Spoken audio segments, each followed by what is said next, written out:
Hello everyone. Welcome to Magical Stocks channel, where fundamentals meet technical. Ang PSE Index ay nag-bounce back galing 6,791.46 noong November 24, 2020 hanggang 7,134.56 sa pagsasara ng market nitong December 4, 2020. Ito ay isang malaking 5.05% gain. Ang downtrend noong nakaraang linggo ay isa talagang correction at profit-taking sa market. Para sa ating magical stocks, umangat ito ng mas higit sa 5.05% at nakakuha ng 6.18% gain sa parehong day. Ang magical stocks natin ay umangat kumpara sa PSE Index ng 1%. Sa video na ito, ipapakita namin sa inyo ang steps kung ang pagbili ng stocks ay monthly sa halip na quarterly. Plus, ipapakita din namin kung may signal na ng sell ang ating mga magical stocks. Bago kami magpatuloy sa ating topic at kung interesado kang mag-invest gamit ang aming magical stocks o nais lamang na i-check ang pagiging epektibo ng aming sistema, mangyaring i-like ang channel na ito, mag-subscribe at pindutin ang notification button upang mapanatili kang updated kada linggo. Noong nakaraang linggo, ang difference ng ating magical stocks at ng PSE Index ay nasa 19.81% at isang mataas na record sa araw na yon.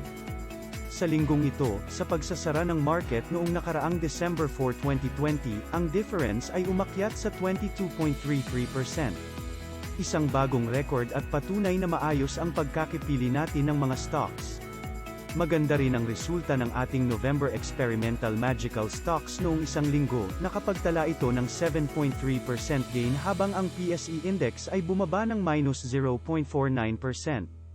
Ang difference ng ating November experimental magical stocks at ng PSE Index ay lumalaki gaya ng ating October magical stocks.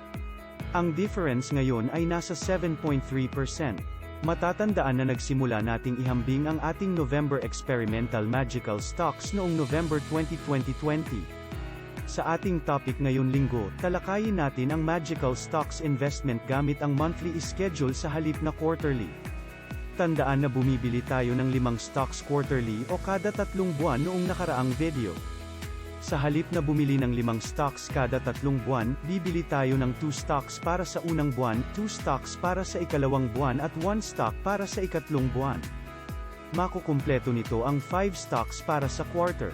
Pagdating ng ikalawang quarter, gagawin din natin ito hanggang sa makumpleto natin ang pagbili ng nakaplanong 20 stocks. Diyan makukumpleto ang 20 stocks investment natin. Maaari na nating sundin ang parehong mga steps para sa steps 5 to 8. Para sa selling signal ng ating magical stocks. Lahat ng ating magical stocks ay may sell signal na, nagsasuggest ito na pwede nang ibenta. Ating i-check kung ibebenta natin ito o hindi. Una ay ang LTG, ang kasalukuyang presyo nito ay 13.5 pesos na nasa loob na ng ating target ng sell. Ang chart ng MACD ay hindi pa nag-cross at ang stochastic oscillator ay nag-cross na. Dalawa lamang sa tatlong criteria ang naipasa, hold ang ating desisyon sa stock na ito. Pangalawa ay ang DMC. Ang kasalukuyang presyo nito ay nasa 5.77 pesos na wala pa sa ating window ng sell. Kailangan nating maghintay sa 10 pesos upang suriin ang MACD at stochastic chart para sa signal ng sell. Kung titignan natin ang chart, ang stock ay may malaki ang potensyal na tumaas sa loob ng ating target price. Hold din ang ating desisyon sa stock na ito. Susunod ay ang MEG. Ang kasalukuyang presyo nito ay 4.02 pesos na nasa loob na ng ating target na presyo.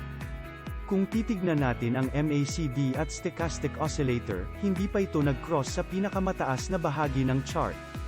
Hold ang desisyon natin sa stock na ito at hihintayin nating mag-cross ang MACD at mag-cross sa taas ng 80 line ang stochastic oscillator. Ang kasalukuyang presyo ng ating susunod na stock, ang GT Cap ay 649 pesos. Bagaman ito ay mataas na at nakakakuha na tayo ng 58.35% gain, wala pa ito sa ating window ng sell.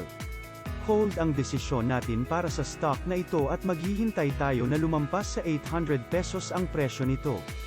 Ang signal ng MACD at ng stochastic oscillator ay malaki ang tsansa na tumaas. Panglima ay ang SECB.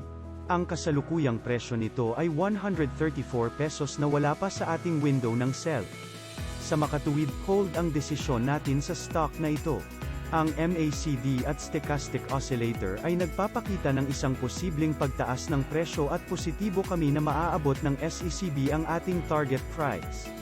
Magbebenta tayo sa loob ng 140 to 240 pesos sa stock na ito.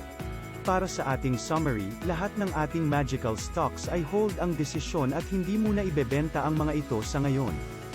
Gayunpaman, naabot na ng dalawang stocks na sila LTG at MEG ang ating target price para mag-sell. Lagi na nating i-check ang weekly chart ng MACD at stochastic oscillator ng dalawang stocks na ito.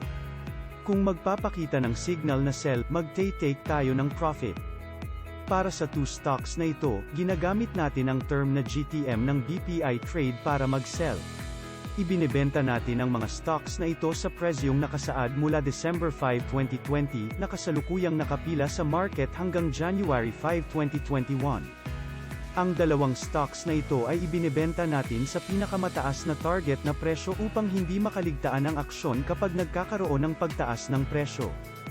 Yan lang po para sa linggong ito. Maraming salamat sa panunood at sa susunod na linggo, ipapakita namin sa inyo kung paano ma-experience ang stock trading ng BPI Trade kahit na wala tayong account. Quote, "The stock market is a device to transfer money from the impatient to the patient." Unquote. Warren Buffett. Magkita po tayo ulit sa susunod na linggo. Magandang araw.